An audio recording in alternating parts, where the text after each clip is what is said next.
আপনাদেরকে বলবো, ছাত্রদল হন, ছাত্র শিবির হন, বাকশাস হন, খেলাফত মজলিস বা যেই দলের হন, ইসলামী ছাত্র আন্দোলনের হন, আপনাদের ন্যায্য দাবি আদায় না হওয়া পর্যন্ত নিজেদের মধ্যে কাউকে বিভেদ তৈরি করতে দিবেন না।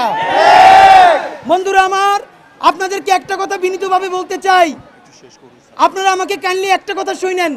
এইখানে আমরা সকাল থেকে সন্ধ্যা পর্যন্ত 4 মাস আগে অনশন করেছিলাম আওয়ামী লীগ নিষিদ্ধের দাবিতে ডক্টর ইউনূস সাহেবের সাথে দেখা করার জন্য।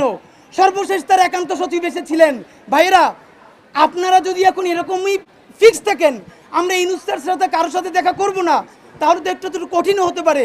আমরা একটা কথা পরামর্শ জানাই, যতক্ষণ না পর্যন্ত জগন্নাথের হলের ব্যবস্থা হবে ততক্ষণ পর্যন্ত প্রয়োজনে ওই পরিমাণ বিল্ডিং ভাড়া নিয়ে আমাদের ভাইদের অ্যাকোমোডেশনের ব্যবস্থা করতে হবে।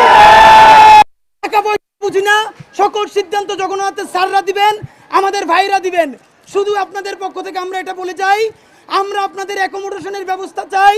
দ্রুত ক্যাম্পাস ডক্টর ইউনূস সাহেবের নিজ এখতিয়ারে যেন দ্রুত বাস্তবায়ন করা হয়, আমরা সেই দাবি জানাচ্ছি।